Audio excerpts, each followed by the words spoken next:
If everybody would find their seats, it's time to go in about a minute before we need to begin. And I've been given a lot of announcements to make, and I want to do it before I forget.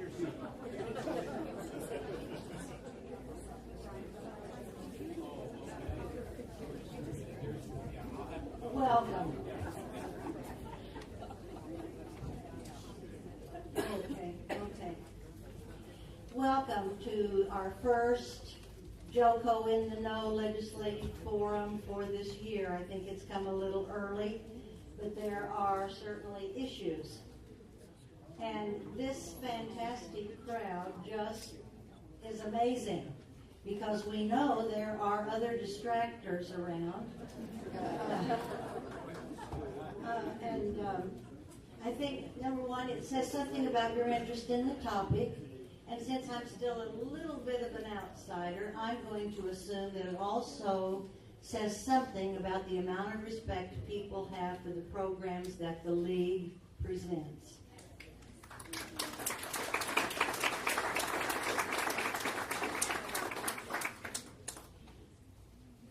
Our topic tonight is, we hope to be more informational in nature than this topic has seen in the last several weeks. There are some handouts in the back that you might want to get later. I don't think we want to stop and do that now. But let me tell you what's back there. There's a copy of the bill, House Bill 2553. And it may, when you read it, it may make you wonder what's all the hoopla. And then there is a copy of the governor's statement when he signed the bill, and more interestingly are the votes in the House and the Senate, who voted no and who voted yes on the healthcare compact. There is a copy of the article that you'll receive at home this week. That's from the Commission on Aging. That's in the October issue of Best Times. So if you don't get that, then you'll want to pick this up. And then there's a copy of the rebuttal by the by some of the legislators who supported the bill when it came through the legislature. So you can pick those up later. There are also cookies and coffee at the back. I hope we have enough. So let's get on with it, okay? We're so happy to have for our moderator tonight, Dave Helling. He's become very familiar to this group and always does such a good job for us. Dave's been around a long time, and we mostly think of him in connection with his current job, which is with the Kansas City Star, but he does a lot of other things. He may have to leave a little bit early tonight because he has been tapped to keep Rachel Maddow in line. And there are those who think she needs keeping in. Dave was born in Texas, but his parents soon thought better of it, and they moved to Overland Park. He graduated from my home, Shawnee Mission West, not where I graduated, but where I taught for many years. He's a graduate of Creighton in Omaha, and soon after his graduation, he worked for a few years at television stations in Nebraska. Then he came home to Kansas and worked for a time in Wichita. And then in 1984, he came to Kansas City as reporter and anchor for WDAF-TV. And from 1999 to 2005, he was with KCTV5. And now he is with the Kansas City Star. We all remember his Truth Watch series that he used to do every election. I assume he's not doing it this time around, Dave? Kind of, a version. A version, okay. Well, it'll be in the paper rather than on TV. Okay. We have two panelists tonight. We could have had 3 or maybe 4, and we asked some people who supported the healthcare compact to come and appear with Linda and Larry, but they didn't decline, they just didn't reply. So that's okay. I want tonight to be some information and not a circus. And so that's what we're aiming for. Our first panelist is Linda Sheppard. She is a healthcare policy advisor for the Kansas Insurance Department. And also at this same time, she's on the staff of the Kansas Health Institute and serves as the senior analyst and strategy team leader for healthcare reform. So she knows a lot about this topic. She most recently served as special counsel and director of healthcare policy and analysis and project manager for the department's implementation for the insurance provisions of the Affordable Care Act. She's also worked in the Attorney General's office with the Consumer Protection Division. She's worked as an assistant general counsel for the insurance department and was in private practice here in Kansas City with Shugart, Thompson, and Kilroy. She got her bachelor's in business administration and her law degree from KU. And we are so glad to have her, to have such experts and knowledgeable people to talk with us tonight. Larry Weigel from Manhattan is our second panelist. He went to K-State on full basketball scholarship in the mid-60s and just never left Manhattan. He graduated with a degree in business administration and a master's in education in '68. And he stayed and spent a number of years working for the university as an assistant basketball coach, a fundraiser, and later was executive director of the Alumni Association. But in 1989, he joined Keating and Associates, a financial services company in Manhattan, and became the firm's certified medical risk management specialist.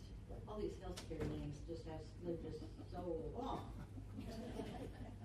As more clients started aging into Medicare, he recognized the need to expand his practice to include Medicare advising. And in 2009, started the first of its kind fee-based Medicare coaching service in the nation. And that's what he's known as, a Medicare coach. And so I think he'll have a lot of information and good, reasonable, studied opinions on what the healthcare compact might mean for seniors in Kansas. We do have some cards. Somebody will be walking around. You have questions, write them on the card. There's some numbers on these cards. I have no idea what they mean. They're being repurposed. So Dave, I'll turn it over to you, and I'm looking forward to a very good presentation tonight, and I hope I go away informed and frankly reassured a little bit. Good evening, everyone. Thanks, Good evening, and thanks again for your kind invitation. Always great to see familiar faces. We've met in this basement before. Perhaps we'll meet again. And it's I truly appreciate the invitation. Just a little bit of house cleaning. The producer for the Rachel Maddow show and I exchange emails on almost a daily basis, and I told him today I had to do this event, so I couldn't be on the show tonight. I prefer to be with you folks, and he was fine with that. So I'll stick around as long as I can, unless the Royals fall far behind, in which case I may have to leave early. It's again a great pleasure to be with you to talk about an issue of importance that has, of course, drawn the attention of much of this community in recent days. As the legislation sometimes does, it became law under the radar to a degree, and now it is quite above the radar, or on the radar screen of most people in Johnson County, and indeed people across the state of Kansas. Before we introduce the panelists to talk to you a little bit about the health care compact, just a couple of quick observations, if I may. First, compacts between states, as you may know, are prohibited by the Constitution except when approved by Congress. So Congress has to approve any compact among the states for any reason. And as a matter of fact, this community, this county, is part or was part of a compact, Kansas and Missouri, that was approved by Congress almost a quarter century ago. It was the compact that allowed the redevelopment of Union Station and the by-state tax. It required a compact approved by the Congress and legislatures in Kansas and Missouri to become effective. So while compacts are prohibited except when approved by Congress, and do involve states at times, they are not unique. They are not, this is not the first time this idea has ever been tried. It may have been the first time it has ever been tried at this level, but certainly it's been attempted before, and we need to keep that in mind. Second, there are two questions I hope we can answer tonight. The first is whether this idea is legal. Whether it passes a test of not only legality in terms of what Congress may or may not do, but the mechanisms that are embedded in the bill, which, in case I need to be a referee, this is the federal version, the resolution I downloaded and printed today, so we have a good copy of what the legislation in Washington actually says. So let's try and figure out if we can, A, if this is legal. If it is, then we need to know the practical implications of it were it to be approved by Congress, and I think we're going to talk about those issues here tonight. So, with that sort of underway, we'll have questions, we'll have a good conversation, and then again, we'll go see our boys in blue win this thing. Linda, you go first. Let's give Linda a big round of applause.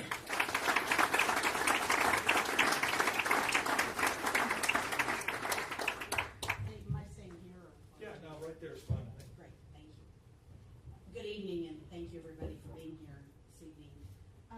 When Sue asked me to speak today, she had given me a specific assignment, and that was to talk with you about the law that was enacted this past spring, give you sort of a kind of common language explanation of it so that we all understand what are the provisions that are in the law, talk a little bit about the rationale that was included, and there was certainly rationale stated in as part of the law, and then also to be available for any questions that you might have after that. So I will try to do that in some very short order here and work through some of these issues. And Dave's explanation about the fact that compacts are something that have been done in the past and are not necessarily all that common and have been done for a number of reasons, but they do require the approval of Congress to become active. So House Bill 2553 was signed by Governor Brownback on April 22nd of this year. And I know there are copies of the bill that have been provided to you that also include the governor's announcement, some comments that he made at the time that he signed the law that talked about his support for the law and some other comments that he made.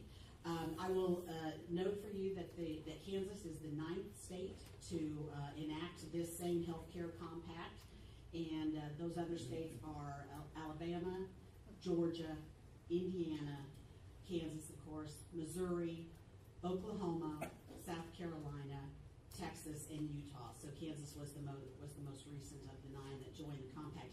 And in order to have a compact, there have to be at least 2 states. So obviously that part has been fulfilled with the 9 states that have enacted this law at this point. In the law that was passed, the rationale that was provided in the opening comments to the law indicate that the federal government has enacted laws that have preempted state laws with respect to health care and has placed increasing strain on state budgets.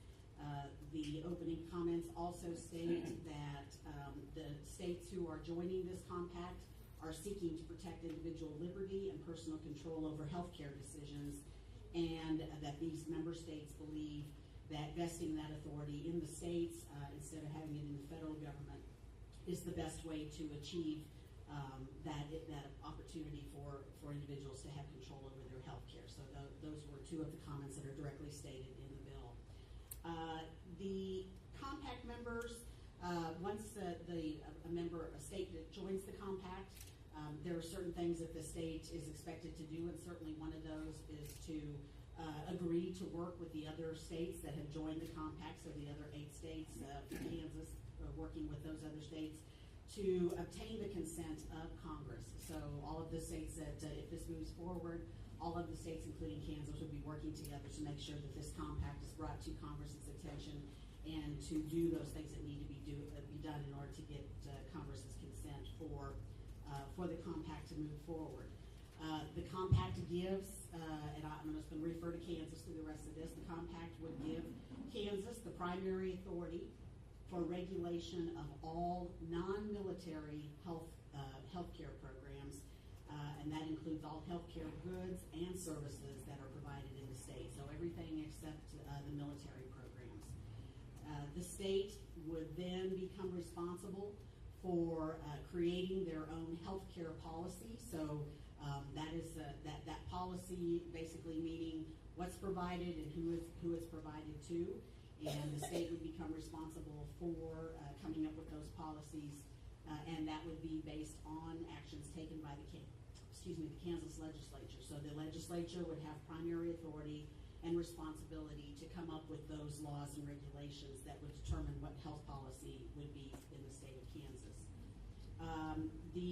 Joining the compact also allows the state of Kansas to, and I'll use the term that's in the law, to suspend by legislation the operation of all federal laws, rules, regulations, and orders that are in place currently by the federal government regarding health care. And the way that suspension is done is that, again, the Kansas legislature would have to pass its own regulations and laws, and those would then supersede the laws that are in place currently by the federal government. Dave referred a little bit to the funding that's available for this program, and so each year the state would receive a certain number of federal dollars, and at least for the first year, that amount is based on a number equal to the total federal spending on health care in Kansas for fiscal year 2010, and so the preliminary estimate for that amount would be about $6.9 billion for Kansas starting out at the very beginning. And the law also, as part of it, also creates a healthcare compact commission. And this commission is something that would be set up. All of the states that have joined the compact would be allowed to have 2 members participate on the commission. That commission would be charged, possibly, although it could be charged with a number of things depending upon what the compacting states would like to do. But certainly at a minimum, the commission has the authority to study issues related to healthcare policy and to make recommendations to the member states about things that the commission thinks are worthwhile for states to consider to pass in their own states to have that become the policy. And so that is pretty much the extent of the law in very short order. Again, as I said, if this does move forward, the compact would need sign off by the U.S. Congress. There has also been some discussion about whether or not it would also need approval by the president, and there are certainly legal scholars around the country who have weighed in on that issue, and there's some people who believe that it would need presidential approval in addition to congressional approval, but certainly that's something that I imagine would be played out if this goes forward. So that's kind of just the basics of the bill at this time. And I don't know if there's anything else that we'd like to know at this point. Let's talk to Larry a little bit about your views on this, and then I have a few questions, and then we'll open it up to the group. Thank you, Linda. It's great to be here. I grew up in Hayes, Kansas, and back there, I'm of Volga German descent. They call it Hayes, America. And we used to have a baseball announcer down at Lark Park named Honey Brown, and he used to say, "Good afternoon, ladies and gentlemen. I want to thank you all for coming today because without you, there wouldn't be a crowd." So I want to thank you for coming today. There wouldn't be a crowd. I spent a lot of time on this knowing how important it was, and typically when I speak to Rotary clubs, and I seldom use notes, and I just like to talk and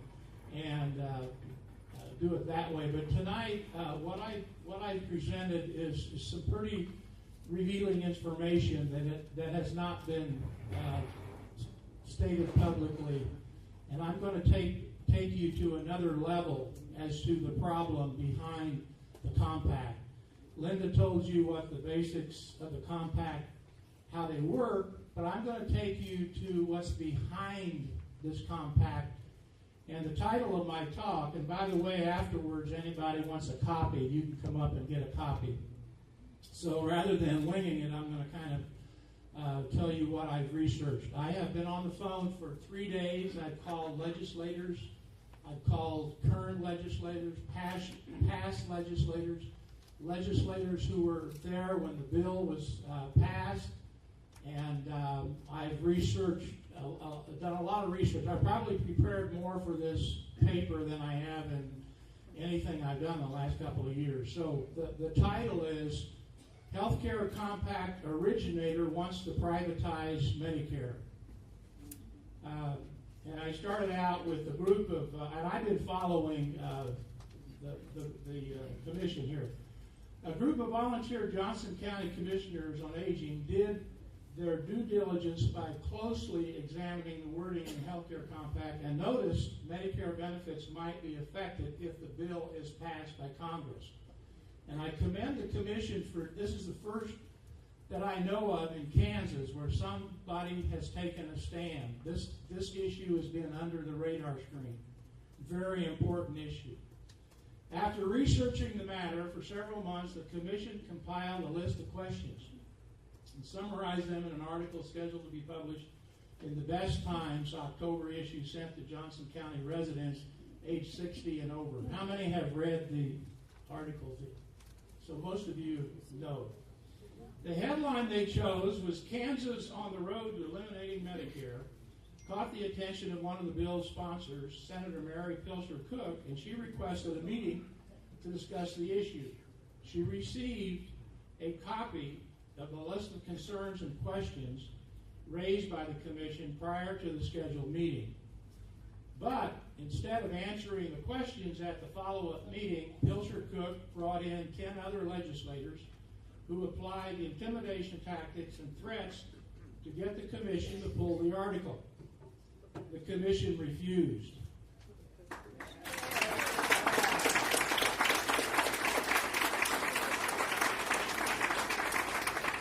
This led to a rebuttal article also published in October, Best Time News, entitled Kansas Legislature Saves Medicare with Innovative Obamacare Fix. How many of you read that? With that introduction as to where we are now, the program committee asked me to present something light with no message.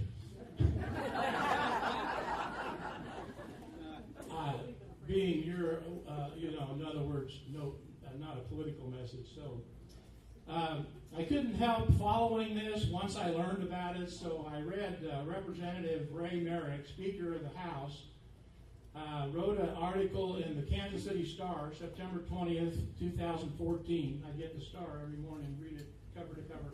By the way, as usual, I will be taking subscriptions to the newspaper. I read the Star every day. Anyway, on September 20th, this is what Representative Ray Merrick said. It is important to note that our seniors have fact-based information about the legislation we passed and to maintain a collaborative relationship with the Commission on Aging. Well, I looked for the fact-based information and I read the rebuttal piece in the Best of Times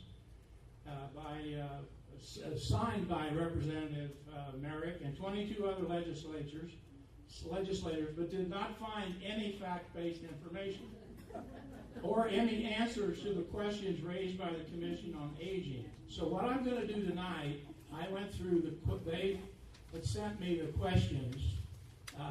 Chuck Nigro had sent me the questions because they wanted some answers. So I thought, well, if they want them, you probably want them too. So the first question they had was, how will Kansas manage Medicare? And the answer is, there is no plan.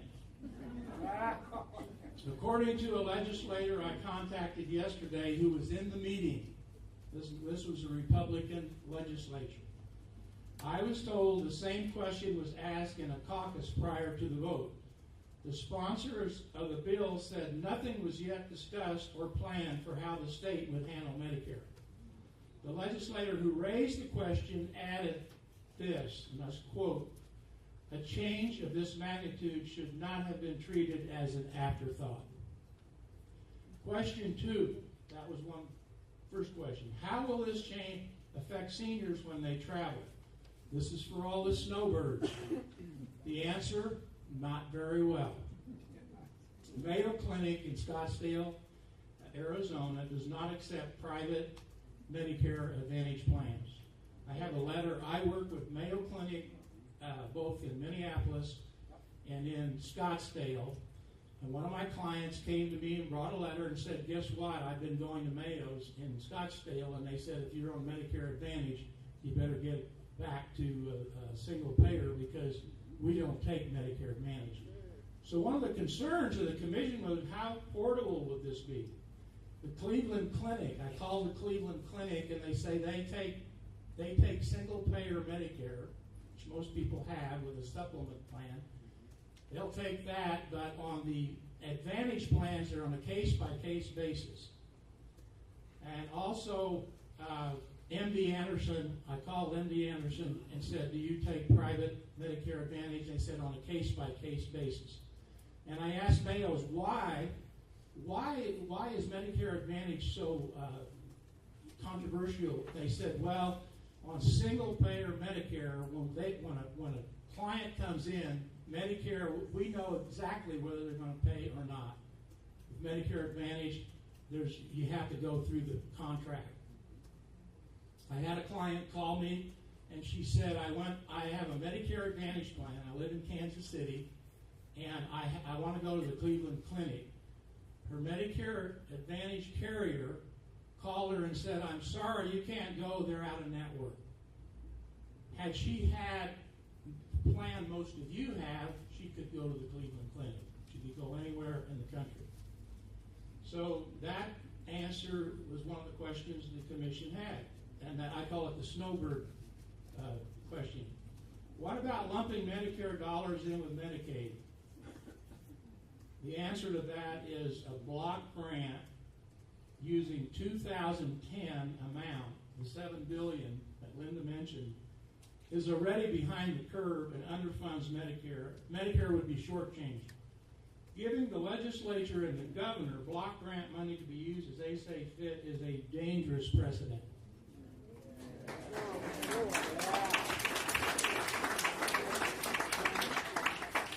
Here was the next question. We have mixed feelings about privatizing Medicaid and now Medicare. Very valid question. Answer. This is from the legislator that I called yesterday who voted against the bill.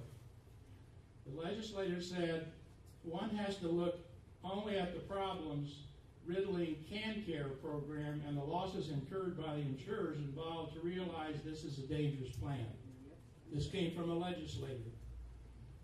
I will add, in the research, the 3 private companies managing CanCare lost a combined $110 million during 2013 and were bailed out by their parent companies. Does that give you much confidence? No.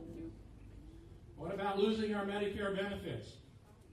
Guaranteed entitlement, prepaid hospital insurance, and guaranteed benefits are lost. How many of you paid into FICA throughout your life, hospital insurance? You paid so that people like some of us here, including me, we get our hospital coverage without a premium. But that was a payment that we all made. That would go away. The enhancements under the Affordable Care Act, including the donut hole, that have already saved billions of dollars, preventive benefits that were added would be gone. How will the state sustain Medicare in tough budget years? Again, I call the legislator who's currently in the Kansas legislature. The legislator said the Kansas revenue picture does not leave room in the budget to allocate funds to plan properly for such a massive undertaking. Then I went to the expert who has worked for 3 different governors, Dwayne. Does he pronounce his name? Yeah, with an O. There's 2 O's. So Dwayne Gosen, former state budget director, I just got this 4 days ago. This is what he said. and I quote, Kansas revenue went down $688 million in FY 2014, and it's staying down at that level now during FY 2015, with more income tax rate deductions scheduled to kick in all the way through 2018, further depressing receipts. Here's a good question. What is the expertise of the legislature with oversight? This commission did their, I was so impressed what they did. I just want to take my hat off to the, I mean, I tell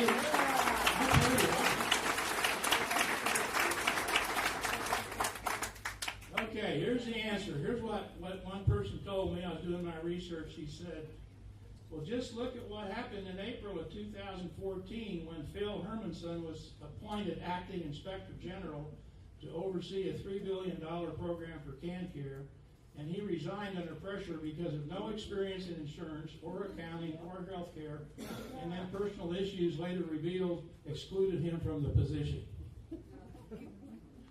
Does that answer your expertise? Now, here's something new that we need to really talk about, and this is something that also has been under the radar screen. The question that the commission asked, the most important question of all, in my view, was the compact idea was developed by the Texas Public Foundation working with the Healthcare Compact Alliance and proposed without giving the Kansas legislature the option to amend or alter its content. Why? I called the legislator again. I said, tell me what happened in the meeting. The legislator said, during the meeting, there was an amendment made by Representative Ward, the Ward amendment, to remove Medicare from the bill. The supporters of the bill said they were against the amendment simply because it failed on merit. But the legislator told me that I don't buy that logic because the fact it was written outside the state did not allow alterations that make sense for Kansas. And the legislator said, and I quote, if the supporters of this bill truly do intend to change, not to change, harm, or affect Medicare, then why do these folks vote against that simple change in the amendment? Now, I'll tell you why. This bill couldn't, well, I'll tell you why the bill couldn't be amended. Because the language didn't allow it. The bill was written by ALAC. Does anybody know what ALAC is? ALAC is the American Legislative Exchange Council. The reason our legislators did not amend the bill was because the compact required all other 8 states to agree to the amendment. And they all had to agree and then go back to their legislators. That's why the Ward amendment was failed. And actually it didn't fail by much. It was like it was 59 to 61. So I want to commend that there's a lot of, this is not a Republican, a Democrat issue, folks. I've talked, all my visits have been with Republican members who are not happy with this bill. And so I commend all those who stood up and stood their ground and made their vote. Let me tell you then who's in charge of this bill. Not the Kansas legislature. ALAC is running the show. They have been referred to as a corporate dating service for state legislators. ALAC compact bill favors corporate interests. And I have researched this. You can fact check, you can go on Google. I have, for 2 straight days, been going through documents with ALAC. ALAC here's what they do. It's legal and it's amazing. They recruit corporate sponsors to give millions of dollars. The sponsor gets a tax break. The money's put in a trust to meet 501c3 rules. You know what a 501c, that means tax deductible, charitable, purpose. They have a 501c3 status. ALAC then takes the money, because you can't give it to an individual, and they award scholarship money to chosen legislators who support their ideology and principles. The money is used for an all-expense-paid vacation trip so legislators can mingle and exchange ideas with their corporate sponsors and lobbyists. In return, the legislators bring back cookie-cutter model legislation proposals to their state legislators, like the health care compact bill. That's not the only one. There are 15 ALAC bills that were proposed in the state legislature during the last year. And when you read about the voting laws, the stand your ground, all the tort reform, those are all made in little meetings with the people who benefit the most, the corporations, not you people. So anyway, they take this money, they have this vacation, and have a great time. And I'm told that, I know it was at the in Kansas City last year, so that wouldn't be a downtown Marriott, it wouldn't be a posh resort to go to. But I'm told that families can go too. They meet these corporate sponsors, and they bring back the cookie cutter legislation. And there's about 2,000 nationally, and I call them foot soldiers. By the way, 400 state legislators have resigned from ALAC, and 80 sponsors have left, the last one being Google. Google. So these legislators, what I call the legislators, and the party of 23, they're foot soldiers for the corporate interests and the generals behind the scenes. So they're just messengers. They're bringing back a bill. Well, who are the generals? Well, the top general is Leo Lindbeck III, a billionaire from Houston, who was the brainchild of the compact bill. I totally read lots of stuff about him. And his partner, Cliff O'Keefe, is a private investor from Wisconsin. He's chairman of the Compact Alliance, along with sponsors like the Koch brothers of Wichita, who are among ALAC's largest donors. Lindbeck wants to privatize Medicare. This is the hidden agenda. This is the part that's not getting out to the public. Lindbeck told reporter Stephanie Mensimer in an interview in March 29, 2011, and I quote what Lindbeck said, "They can have any system they want. If they want single payer, they should do it." Okay. We're going to allow a lot of different options, but to save Medicare, where do you think this is coming from? Everybody wants to save Medicare. It's not broken. To save Medicare, we need innovation that will come from the states as laboratories of democracy, as Justice Brandeis put it, said Lindbeck. Lindbeck's healthcare compact laboratory was signed into law in Kansas, and hardly any of the 450,000 Medicare members in Kansas knew about it. The health compact was just one of 15 bills that I mentioned earlier. Based on this information, I believe the Johnson County Commission on Aging has made a strong case when they stated in their piece, it is not the time to make a major change in the responsibility for managing Medicare.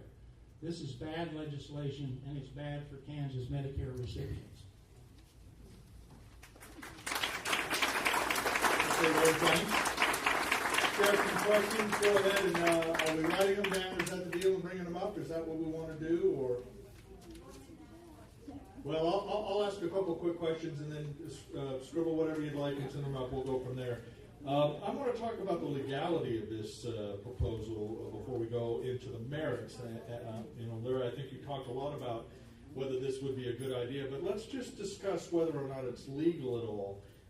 Linda, you talked a little bit about the state legislation, and it is mirrored in the federal legislation in Section 4, in which it says, in essence, that members of the state members of the compact would be allowed to overrule or suspend federal legislation all federal laws, rules, regulations, and orders regarding health care. The Constitution has a supremacy clause which requires all states to recognize that federal laws supersede state laws on all matters in which there's a conflict. So it seems as a starting point that the compact would try to waive a part of the Constitution without a constitutional amendment and therefore be illegal. And let me just say, if it's illegal, then all this excitement about what might happen is really overblown because it just can't happen. Can you address that a little bit? You know, Dave, I mentioned earlier. Why don't you speak to Michael? Sorry. You know, I mentioned earlier that there have been some legal scholars around the country who have certainly looked at these compacts and have, weighed in on some comments. And nobody, none of those folks have raised this issue of is the compact just by virtue of what it says is that being illegal. All the focus has been on the fact that the compact, as it's written, would have to go to Congress and be approved, and that the determination of whether or not those federal laws would be preempted, again, under the language of the compact says those laws could be preempted if the Kansas legislature created, additional laws that basically overruled it. But just so we're clear, again, merits aside, Congress cannot pass unconstitutional laws and supersede the Constitution just because it wants to, or the states want them to. And it just seems to me there's an extraordinary constitutional question as to whether any compact can allow any state to waive a federal law. That's what the Civil War was about, the idea of notification. So that, I think we're trying to bring some balance to this discussion too. And then second, in Section 5, it suggests that each member state shall have the right to federal money up to amount equal to 2010. No Congress, by resolution or by bill, can bind future Congresses to any spending level whatsoever. Resolution or no, the 113th Congress can't tell the 114th Congress how much money to spend on anything. That again suggests that the mechanisms, the self-effectuating mechanisms of the compact are illegal. Can you talk about that a little bit? Again, I think the two constitutional arguments that you're making, both the funding, the potential funding going out in the future. I think we've been just talking about the language that's in the bill as it exists currently, and I think that when those issues that you're raising would definitely come forward if and when this compact actually does go up to Congress, and would certainly be looked at by members of Congress, and obviously the legal team. And would certainly be subject to legal challenges, extraordinary legal challenges. I have no doubt that would be. If the compact. So, Larry, let me ask you, are we getting worked up about something that, doesn't seem like it's legally possible to do? Well, I think the legislature who proposed this bill are getting Medicare people worked up. It's the idea, and I spoke at Counsel Grove 2 weeks ago, and one of the points I made, and I said, for those who are really pushing this, I felt there was some arrogance by our legislator to do this without consulting Medicare people who were going to be affected. And so one of the legislators was sitting right in front of me, Tom Moxley from Counsel Grove, and this was at a Rotary, and they all looked at him and said, "Did you vote for it?" And he said, "No, I didn't." There is a Washburn University professor, a scholar, who has said in a Wichita Eagle article that what they're overlooking is in the Constitution there is a presentment clause that says that every bill in Congress must go to the president. A lot of talk about that the president doesn't need to sign this. Yeah. That is not true, because there have been vetoes by President Franklin Roosevelt on compacts. So the presentment clause, as stated by Washburn's constitutional professor, really made a lot of sense to me, which means this bill would be vetoed. Right, although I do think there is some concern that if there's different president after 2016, and compact legislation can take years That's to true. work its That's way true. through the Congress, that could change. But I guess my point, Larry, is the state legislature in Kansas could pass a bill tomorrow that says the sun rises in the west and sets in the east, and the Congress could pass that bill. And everyone would get worked up about maybe a change in the Earth's rotation. But the reality is you can pass bills all you want. If they're not legal, why do we need to worry about something that seems so patently violative of the Constitution? Well, basically, it was a thumb your nose in the face of Obamacare, and that's what they did. And what happened is, by dragging Medicare into it, when I saw them drag Medicare in, I told some people that is a big mistake, because the comments that were made after the bill was passed was, we're doing this to save Medicare. And I'm saying, Medicare doesn't need saving. You're doing this to harm Medicare. But all the public, the elected officials came out and made a big deal how this is going to save Medicare. And anyway. Let me just add, as a political matter, that while I think there is some concern because of the potential changes to Medicare, it's also important to keep our eyes on Medicaid and to be concerned about spending and privatization programs that involve people who get aid through Medicaid who happen to be poor instead of elderly. That's one of the observations I would make. Okay. Because I think we all get crazy when it's Medicare, but when Medicaid comes up, we don't pay perhaps quite as much attention. Do all 8 states have to agree on all policies before compacts would go to an effect? Larry talked a little bit about the fact that the Kansas bill could not be amended. That sounds nefarious, but the reality is that compact legislation must be identical in all the states that sign the compact.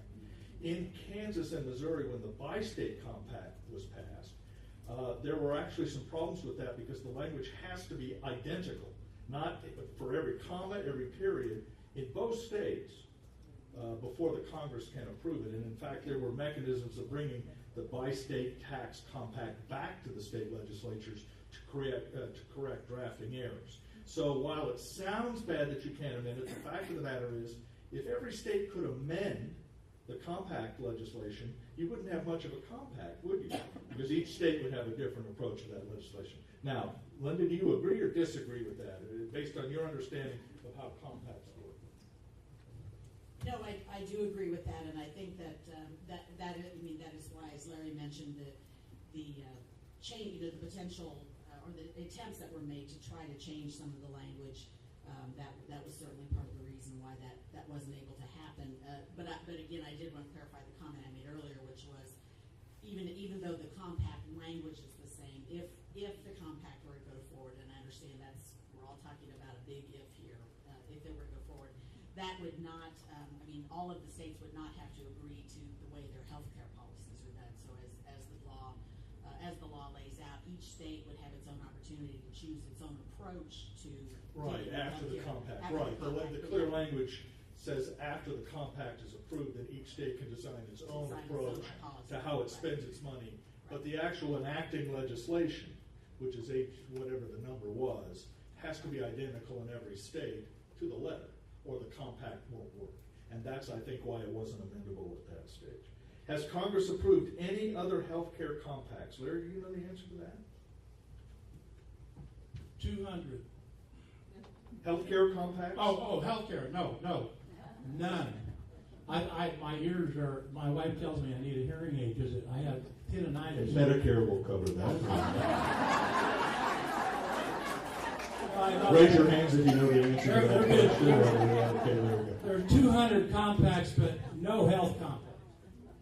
And do you know, just off the top of your head, talk to us a little bit about what subject matter is typically contained in those compacts? Well, I assume energy creation. Yeah, typically it would be, let's say you have a harbor and there's 2 states come together and they have a compact agreement, kind of in the middle. How are we going to work this out? Let's draw up some agreements, and usually those are friendly kind sign a compact, it's non-controversial. Since the compact was approved by the Kansas legislature, if Paul Davis wins, could he veto the bill? And that's a rather complicated answer, probably. Do you want to talk about that? Could it be stopped by a new governor? A new governor could not veto the bill. At this point it is existing law in the state of Kansas, and the Kansas legislature would have to address that issue. Everybody understand that a governor can't veto a bill that's already been signed. Again, legal challenges lie, but the political process, other than an attempt to repeal, it could certainly be repealed if enough legislators want to do so. By the legislature. And then the governor would have to sign that repeal. What is the rationale behind the health care compact? Is it simply to remove connection to the Affordable Care Act? Larry, you want to talk about that a little bit? Why go through this? Well, put on the hat of the other side. Well, the rationale is ALAC, our good friend ALAC, puts together these what I call troublesome issues for state legislators to take home, one of which is Medicaid. They're involved in that. The 25 states that refuse Medicaid, that's a protest against the Affordable Care Act. Now, let's be clear for those who don't know that what he's talking about is not all Medicaid money.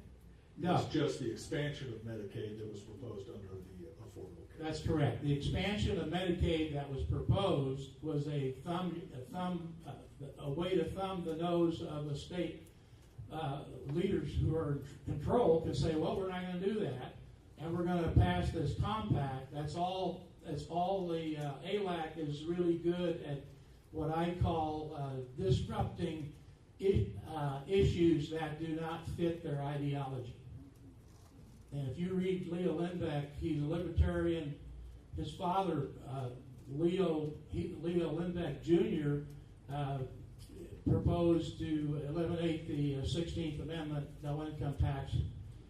They've been fighting the government for years. So it's an ideological thinking that's going on here. And that's why I mentioned that background.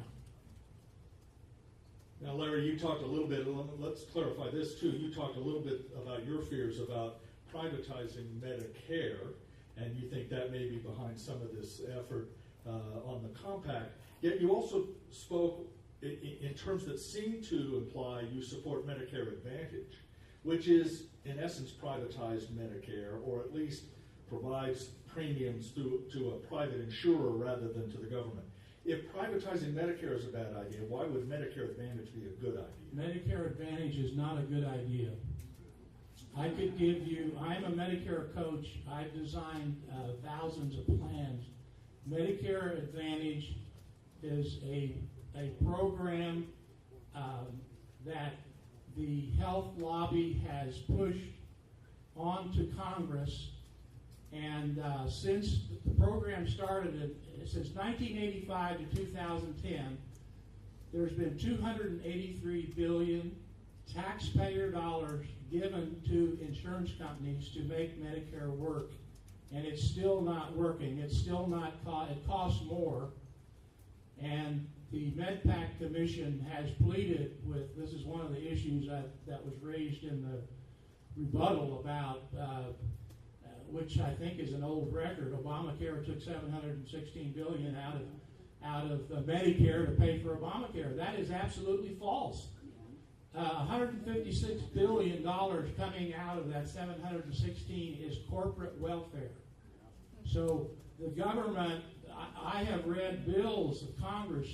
The lobby gets into the pockets of the congressional people. They are giving, how many people out there are on Medicare Advantage right now? Okay, how many people are on traditional Medicare? All right, raise your hands that are on Advantage. These people are getting $1,000 per year more than you are getting. $1,000 or more, average. The companies are using it to attract new members. They're giving them free gym club, they're giving them vision, they're giving them none of the benefits we have. So when the statement is made by a politician that they're cutting Medicare, say time out. 70% of Americans who are on Medicare, 70% are in traditional, 30% in Advantage. The reason it's growing and the reason they're screaming is the people in Florida who are getting all these freebies, they have leaned on their Congress people to stop the cuts to their Medicare so they don't lose their benefits. And what happened is the health lobby, in 2013, the health lobby, who's AHIP, it's another one, there's two, they've set up a false front of groups to say, we're losing our Medicare Advantage, and they contacted Congress. And the lobby forced Congress, instead of in 2013, there was to be a 2.2% cut of Medicare Advantage payments, they got a 3% increase. The battle is still going on, and they want to privatize Medicare, and there's a group in Washington, and so this compact is just another piece of trying to privatize Medicare. Yeah. We should be clear that this is not the only piece of proposals that would privatize Medicare. As you know, some mainstream Republicans, quite apart from the compact, have suggested a voucher system or some other system through private providers. The Ryan. But Yeah. But you would repeal Medicare Advantage if you could. Well, I would clean it up. I would clean Medicare Advantage as a cash cow for the insurance company. Okay, anybody who's on Medicare Advantage wants to visit with Larry after the session. No, if you're on Medicare Advantage, what's going to happen to you, let me tell you, I'll tell you real quickly. As a Medicare coach, I'm putting nobody on Medicare Advantage because when you get in a pickle, there's a $6,700 maximum out of pocket. I can get you I have a Medicare supplement, Plan F. I'm 70 years old and I'm paying $38 a month, and my deductible is $2,140. Medicare Advantage worst case, $6,700. With Medicare Advantage, you have gatekeepers. Can't go to the Cleveland Clinic, out of network. With single payer, you can go anywhere in the United States. Medicare Advantage is a cash cow program for the insurance industry, and they're making billions of dollars, and that's why the Congress, the people who are coming out and using, repeal Obamacare so we can give back $156 billion back to the insurance companies. That's basically what they're saying. Let's talk a little bit about the role of the Supreme, I've lost the card, but the Supreme Court, and Linda, if you could talk about this a little bit. We've talked about expansion of Medicaid. Let me just explain quickly to our audience the mechanism for why Kansas and Missouri is among many states that have not expanded Medicaid, for those who don't know. The original Affordable Care Act required states to expand their Medicaid programs to fill a certain niche of those who are uninsured or underinsured, primarily the working poor. And the way the Affordable Care Act did that was to tell states that the federal government would pick up all the cost of the expansion for the first 3 years and then would continue to pay on a sliding scale until the end of a 10-year period in which they would pay 90% of those costs. And the stick that was the carrot for states. The stick was that if you do not participate as a state, you will lose all your Medicaid funding, including Medicaid for current recipients. That's what the Supreme Court declared was unconstitutional when it ruled on the Affordable Care Act. It said the government could not, in essence, extort the states to participate in the program by threatening the loss of their current Medicaid dollars if they fail to expand.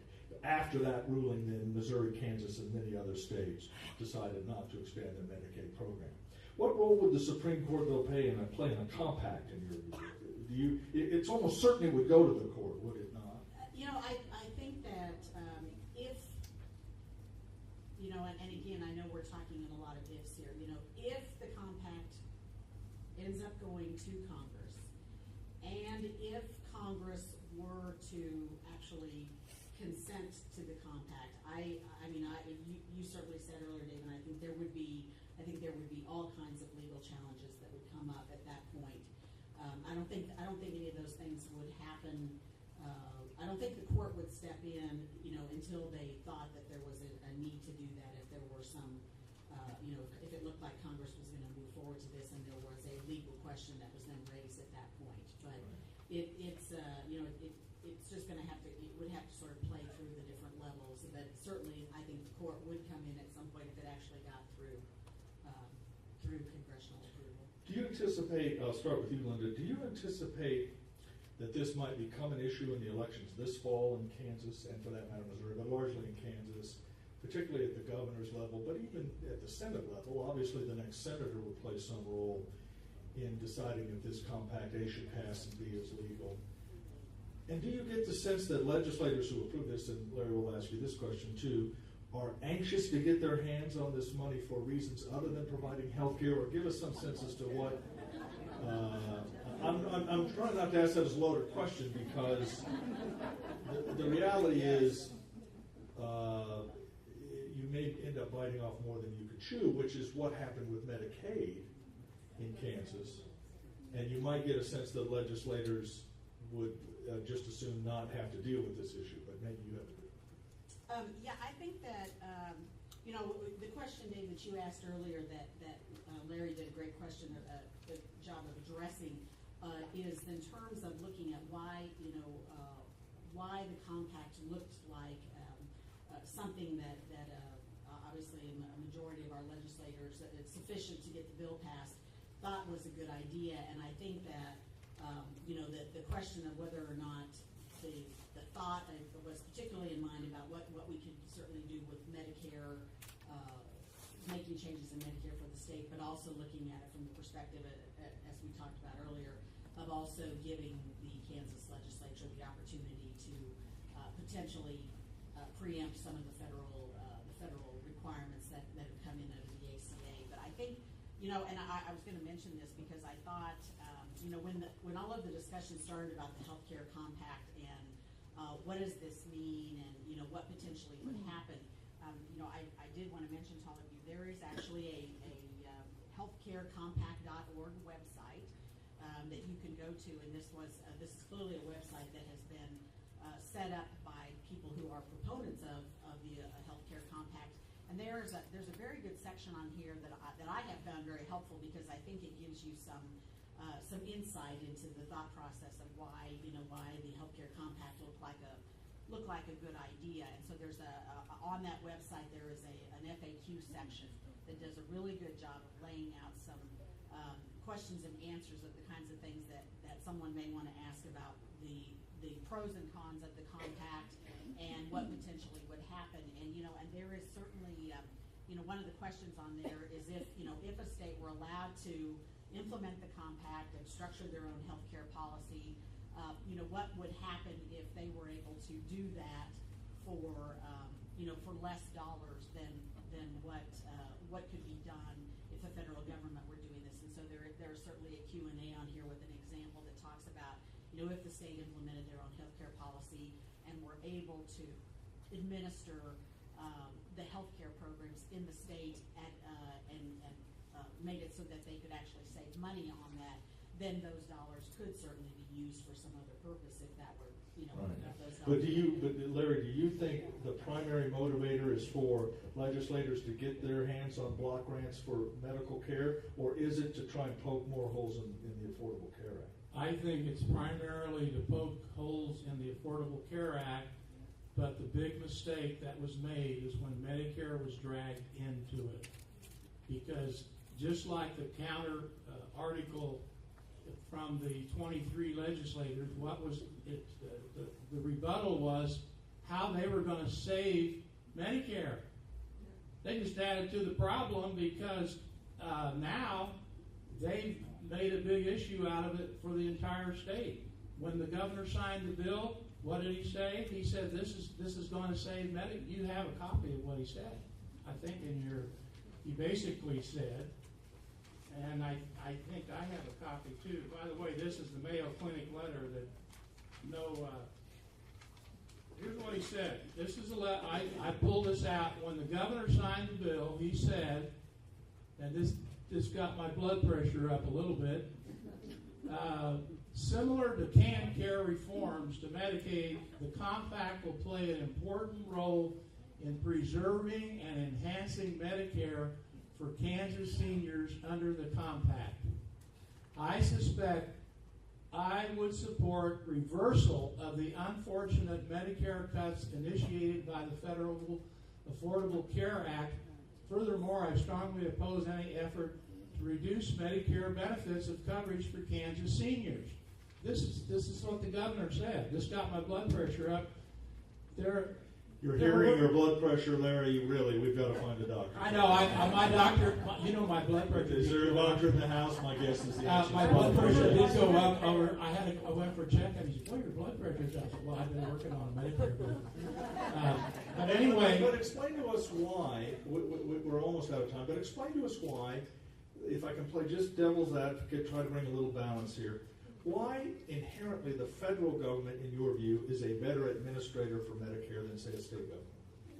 Because we rely on the state government to administer Medicaid, which is health care for the poor, and so there's no sort of argument that somehow the federal government could be a better single payer for Medicaid patients. Is that because we don't care about the poor as much as we do about the elderly? No, here's my answer. The government, the federal government, members of Congress have tried to privatize Medicare since 1985 to 2010. $283 billion of taxpayer money has spent, and I have the report. Why would Kansas think they could make it work?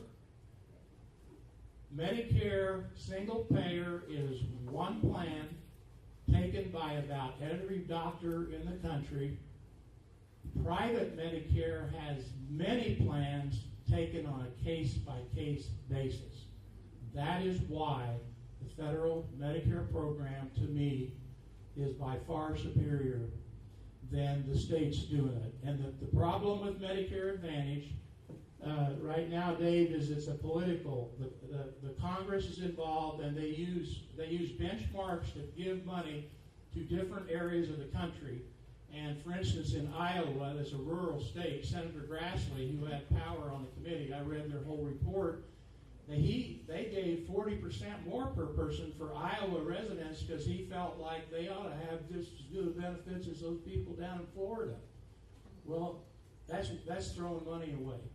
And so the single payer is still the best. I propose it. I put all of my clients Would there. you support that for Medicaid as well? For Medicaid, I would do the same. I think this care is going to blow up. I'll tell you why. We just have a new hospital administrator. I was at a cocktail party 2 weeks ago. He came from Kentucky. He ministers our hospital. And I said, "What do you think of care?" And he goes, "Oh, God." He says, "I just came from Kentucky. It's a mess." And he said the same thing's going to happen in Kansas. It's a mess. Go look up Kentucky. And then he started telling me about all the problems. It's interesting because you hear Kentucky as a Obamacare success story because they did expand Medicaid. Linda, you want to talk about that? I mean, it's called Connect, I think is what it's called in Kentucky, and actually Medicaid in Kentucky is considered a bit of a success story. Yeah, Dave, I will tell you, and I don't have a lot of detail about this yet. We had just gotten some enrollment information about Kentucky that came out in the news media today about how they greatly went over their estimates of the number of folks that they thought were going to be enrolled into their Medicaid expansion program, and so that's something that we're going to be looking at the Kansas Health Institute, just because we're curious to see how these things Because in some ways, Mitch McConnell, who's been such an opponent of the Affordable Care Act, has had to sort of defend Medicaid expansion in his state because several 100,000 people have been added to the insured rolls there, unlike in Missouri and Kansas. Just as a sort of parenthetical note, I don't think we really appreciate how damaging it's been in these two states not to expand Medicaid because it's left an extraordinary gap in coverage so that you can, in essence, make too much money for Medicaid but not enough for subsidies in the exchange, and you're left in the middle, and I just find that amazing. Dave, I wanted to just real Go quick ahead. pick up on another point that you had asked about earlier, which was potentially what other reasonings were there for the legislature's interest in the compact. And as I mentioned in the in the explanation of the bill, the fact that the legislature could in theory, could enact other laws that would preempt the federal requirements and specifically focus on those things that are in the Affordable Care Act. And I did note in the rebuttal piece that was presented in the newsletter that you have all reviewed, that there are specific comments in here that said that the compact would allow the legislature to repeal the individual mandate, the employer mandate, and the essential health benefits package and those kinds of things. And I think that clearly that is certainly part of the interest here. It's just the opposition to the Affordable Care Act and some of these things that are viewed as overreaching on the part of the federal government. And I think it's just important for everybody to at least know that if that to the extent that a state would try to repeal some of these things, there are a lot of the way the health insurance market works, there are a lot of really complicated pieces, and so if you were to eliminate any one of these pieces, there are sort of unintended consequences. Particularly in the Affordable Care Act. Yes. They're interconnected. But just let me say again, as an observation, that I cannot see a situation in which any court would allow a state under a compact or unilaterally to repeal federal laws or federal provisions like the individual mandate. If that's legal, then states can repeal any law they want, any federal law against discrimination, minimum wage laws. They could form compacts to exempt their citizens from military service. I mean, the whole reason for the Supremacy Clause is to avoid precisely this kind of conflict between state law and federal law, which is why I suggested, I think early in my remarks, that perhaps while this is an extraordinarily important issue, it is not close to implementation. Would you agree that that's fair too? Yeah, I mean, I think that the folks at ALEC who are the ones who are obviously creating these bills, as Larry described, I mean, you do have to wonder whether or not I know they have legal advisors that are working with them on drafting these model laws that they're providing, and so you have to assume that they got some sort of input on that. But you're right, as this continues to play out, it raises just some very serious questions. It's very similar to a handful of southern states 150 years ago saying, let's get into a compact and keep slavery. I mean, you can't. That's what the Civil War was about. So it's very hard to see how this would be found legal as a starting point, let alone legislation that binds Congresses to spend money over time, which is just unheard of in my experience. So let me finalize our discussion, and certainly these folks will be around to chat with you when this is over. I am not yet a Medicare recipient. What does this mean for me? Larry, you want to talk about that? How close are you? How close am I? To becoming a... Closer than you know. Too damn close, actually. Well, which is why I was asking for hearing aid help, because frankly, that's my neck of the woods soon too. Okay, what I would do is you're a perfect candidate for. I would get you a traditional Medicare plan, single payer, and depending on your income now, it's $104.90 a month, unless you're making making $500,000 or $600,000. Okay, I'm a newspaper reporter. Oh, okay. The 500 grand days went away at a long time. Okay, well, you'd pay $104.90 a month for Part B. I would get you a high deductible Plan F. The reason I would get you F, it pays excess charges. Mayo Clinic now is charging excess. That just means they charge 15% on top of what Medicare pays. I'd get you, you'd pay about, 65, you'd pay $34 a month for high deductible, $104 for your B, and I get you, depending on your prescription plans, if you're taking hardly anything, I put you in a low plan. Let me just say, I was reading that question off a card because I really don't need to know what my Medicare is going to be yet. But I think the broader question is, why should someone who is not a Medicare patient worry about the health care compact, if at all? Larry and then Linda. Because there won't Well, the reason you should worry about it is if the healthcare compact can supersede federal laws, take away all your benefits, change your whole program. Medicare Right, is, but let's be clear, the federal government could do that too. well, yeah, they could, but They have they, every right to change it, and in fact do change it every year, like all other insurance. Increase the premium, change the provider network, all of those things could be done at the federal level as well as the state level. well, the Medicare program, the original Medicare program that's been around forever, it helps so many people who are on fixed incomes. It's a simple program. They don't have to shop around. What the insurance companies want, and what some of the legislators who want to compact, they want to change Medicare from an insurance program into an insurance market. And seniors, they are drowning in information and screaming for knowledge. Seniors, they come to me, they don't want to say, I got 14 Medicare, they don't want all this, they can't handle it. So Medicare is a very good program. I don't see the federal government, I do think that it needs tweaking for sustainability. I think there are some things you can do that are much better than what Medicare Advantage is doing. Medicare Advantage is an insurance market putting billions of dollars in the pockets of the insurance company. Linda, you want to talk about that a little bit? What if you're not on Medicare and you're paying into Medicare, which many employees are doing? Why should you pay attention to this discussion? In your view, if at all? You know, Dave, I think that, you know, again, as we've talked about, all of the ifs around. I think there's a little. Yeah, there you go. Yeah, all the ifs around the compact specifically.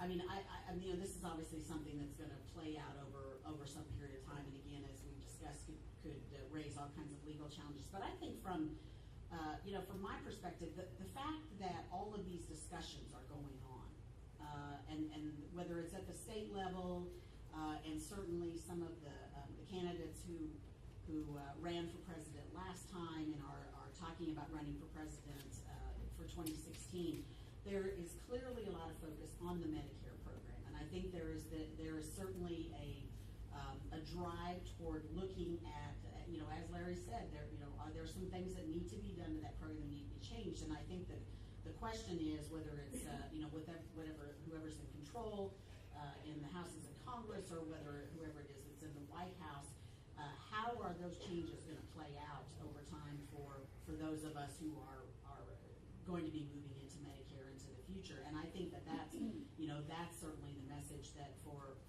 current seniors and for those of us who are moving that direction, to be paying attention to what's being said by the individuals who are running for office, even at the federal level, because I think that, you know, that they are and are going to continue to be looking at different options that may not be what you know, that may not be what seniors have now, and may not be what seniors may want in the future. And I think it's just worth all of us paying attention to as it plays out. And let me just finish by saying, first of all, thanks to Larry and Linda for that, and I'm a columnist now, so I can sort of give you some opinions too. I'm just going to have to play it straight down the middle.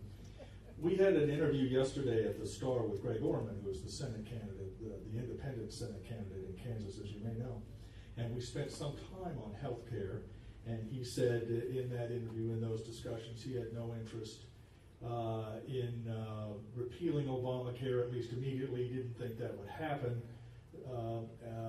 But he does think that this country should pay some attention to its health care costs and its outcomes. He thinks health care costs are higher than they should be, and outcomes are poorer than they should be. And while we can all agree with that, the reality is that the only way to save money, not just in Medicare, but in what we all pay for health care, including what I pay through a private insurer, is to either pay less money to providers, hospitals, doctors, nurses, and therefore, at least theoretically, have them provide less services to the sick, or somehow spend more money on health care, which is another option, or change the mechanism. But the only way to save money in health care, in my view, is to save money in healthcare, and someone's going to have to sacrifice. It may be doctors, it may be patients, it may be a little bit of all of us.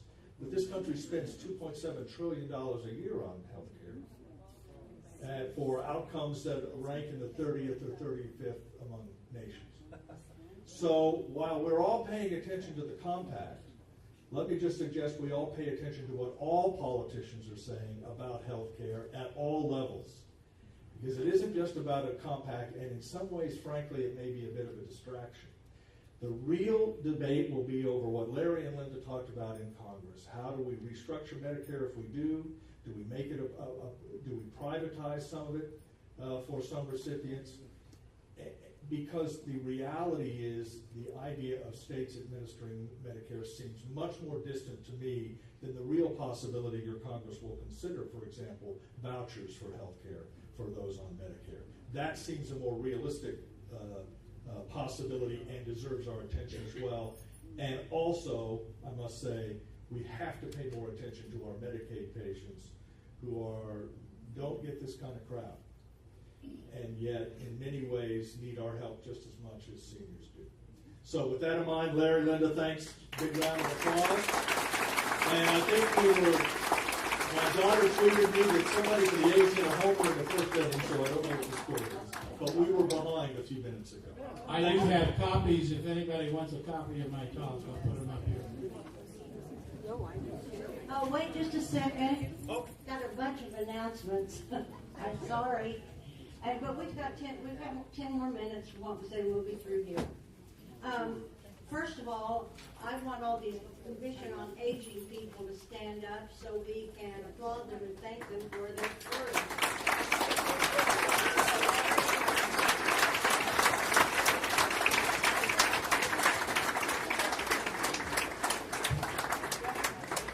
We have a number of candidates here tonight, and I want to introduce just one because it's a statewide race, and it is for the insurance commissioner. So if Dennis Anderson would stand, we would recognize you and welcome you.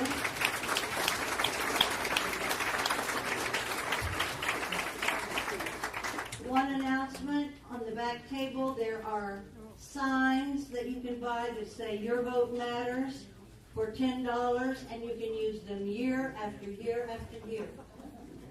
Your vote matters, by the league. Al Frisbee has an announcement. If you'd listen, please, it's about Medicaid, and we've been talking a lot about it tonight, so it's perfectly appropriate. You come and use the mic real fast?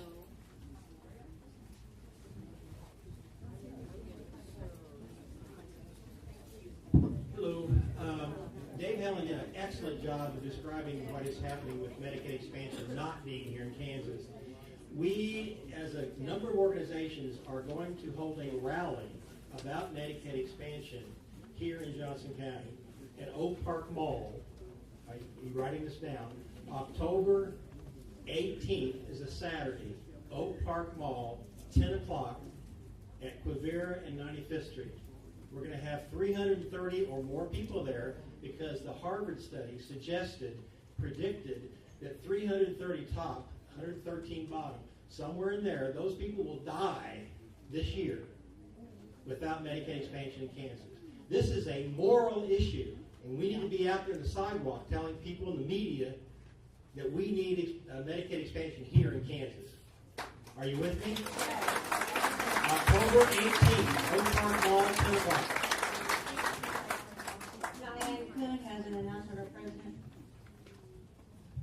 And then one more, and I think... Well, my announcement is just to thank you all for coming and to say that League promotes democracy. And the way we promote democracy is by educating the public so they know what they're voting for and whom they're voting for at the polls. But we can't do it all by ourselves.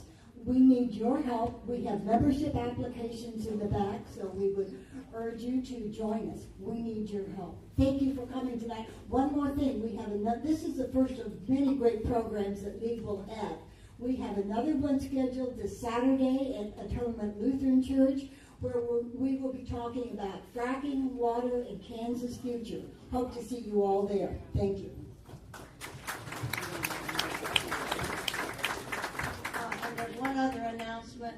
I think you're on the commission, right? This is Peg Denton. I wanted just to clarify the Johnson County Commission on Aging. Our primary is for those dear, frail, elderly people that we work hard with, try to get services for them to stay in their home. So that's our primary hard work with the legislators. Thank you. Thank you, Peg. I believe that'll do it. Thank you for coming. We had 169 people here tonight. Some kind of a record. I'll talk to you. Okay, some more.